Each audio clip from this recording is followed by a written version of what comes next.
Hey guys, welcome back to my channel. My name is Sharon and I make videos on natural hair, faith, lifestyle and generally everything that makes up the brand Sharon.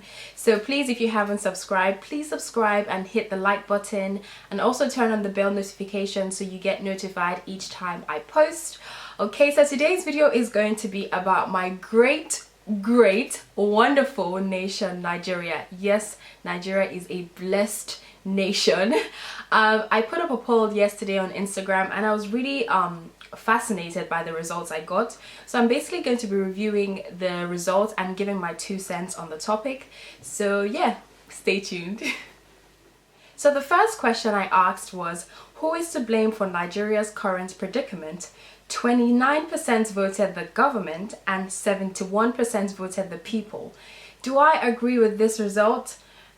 No, because before the election, honestly, I would have said yes, the people are to blame because we have been taking a lot of BS from the government. There's no one really standing up to the government.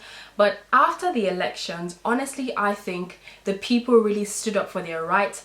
I mean, there was so much violence during the elections and people didn't even go to vote with weapons because you're going to vote. No one expected there to be violence.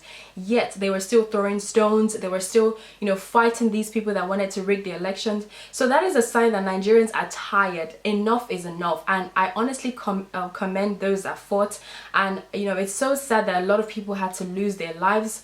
But it's a sign that they're not really taking what the government are doing anymore. So I think it's the fault of the government, not the president, the government of each individual state.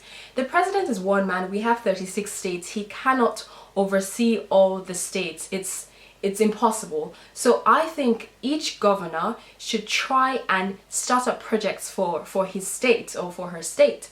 If it's to build community schools, community hospitals, create jobs for people, just do things that would help your indigents. Because if you do that, then people will adapt, they will adjust, they would literally commend you that, oh, I have a good governor, he's doing XYZ. The funny thing is, I think Nigerians don't mind the governor stealing money as long as there is evidence of their good works, because I don't think there is any government that is free from corruption in the whole entire world. 4 years is a long time. You can do so much within that period. So please help your states individually, the local governments as well. Do things that would make the living conditions of your indigents so much easier. I'm not talking about the rich now, I'm talking about the masses, because the rich have so many facilities, private hospitals, good housing, they have everything working for them, but the masses don't. The next question was, would you give your life for the betterment of Nigeria? 82% voted not worth it and 18% voted 100%. To be fair, I'm not blaming or judging anyone because honestly, right now, I would not give my life for the betterment of Nigeria.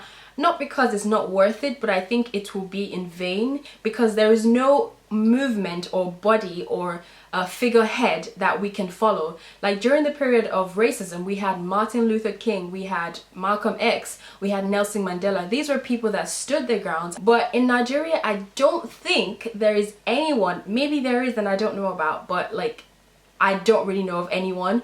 And the people that have come before us, that have fought, they're 6 feet under. And the sad truth is, Nigeria doesn't recognize these people as heroes. So if I go on the streets and shout, yeah, we want change, I would probably get shot and that's the end of Sharon, God forbid.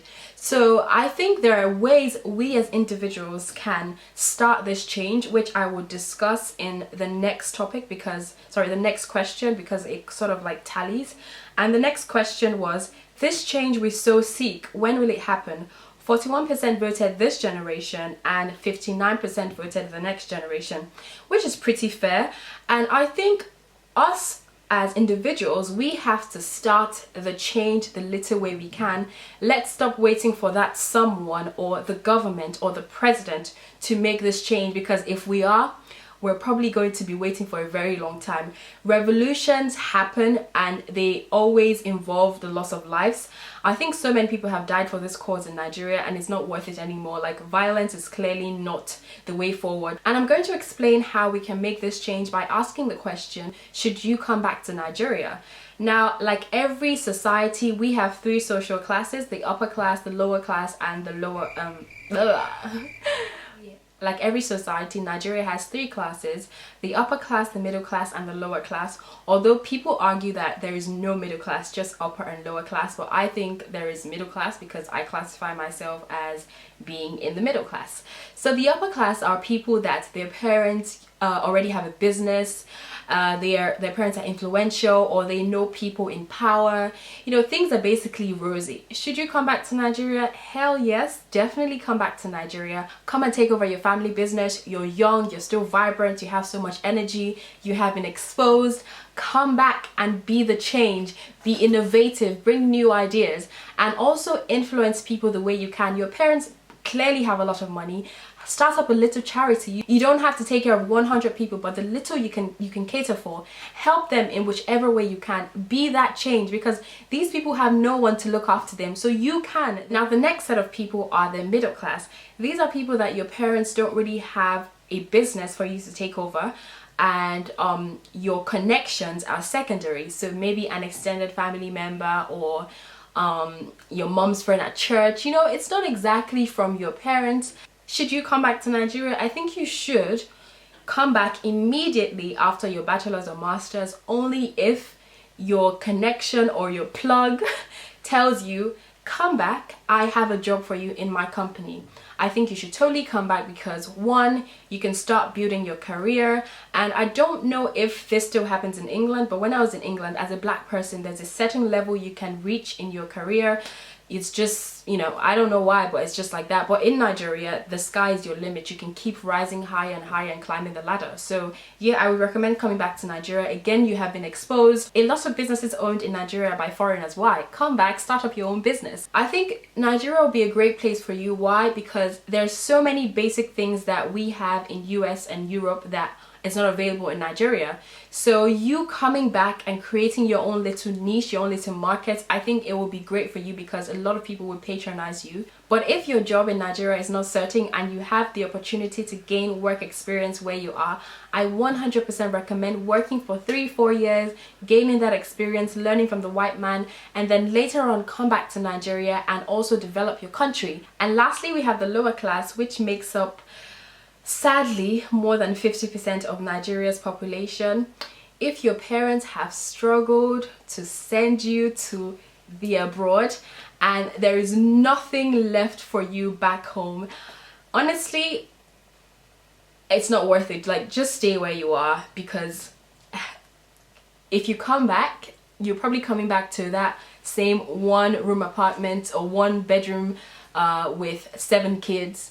And the last thing you want is for your parents to look at you and feel like they wasted their whole money because there's no job for you. If you have the opportunity to get a job where you are, then I think you should totally take it. If you studied a field that is high in demand in Nigeria, I think gaining 1 or 2 years work experience before coming back to Nigeria is also great, because it's sad that most companies require you to have work experience, but they're not willing to give you that work experience. So before moving back, it's very paramount that you gain work experience at least, so that you can, you know, boost your CV. Lastly, Nigerians in the diaspora, you do not have to come back to make that change.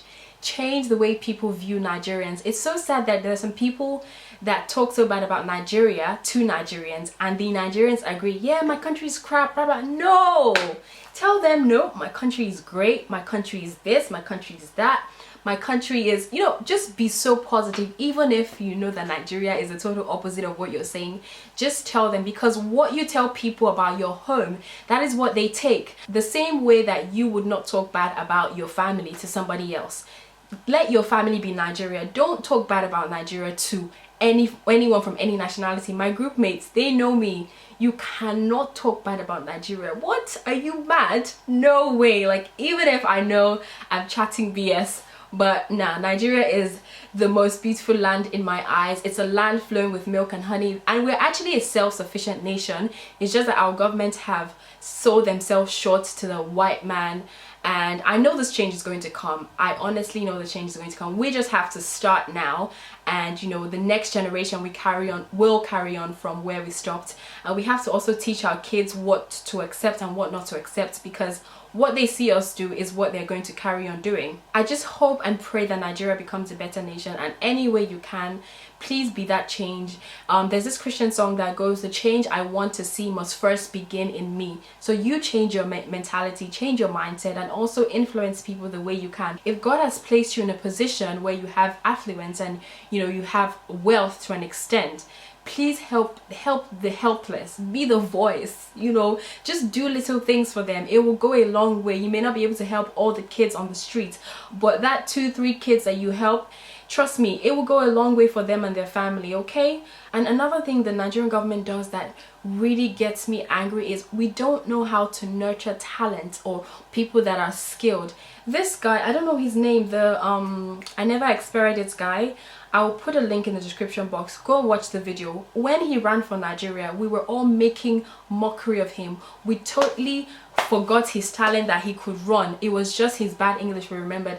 Now he's running for Texas, and I think he got the second fastest 200-meter runner for an indoor event or something like that. He's doing very well, but he's not running for Nigeria. Imagine he was running for Nigeria. That is just one in so many cases of how the government have totally neglected such skills. Like, there's so many skilled people that are supposed to be doing things for Nigeria, but instead they're doing it for another man's country, and they're making money off that. They're adding to the country's economy. So it would really be nice if our government could help these people. I have to just really calm down. Let me just end this video here because it's going to be super long. Thank you guys so much for watching this video, and I hope to see you guys in my next video. Don't forget to subscribe and share. Bye. Invest for your country, make it a better place.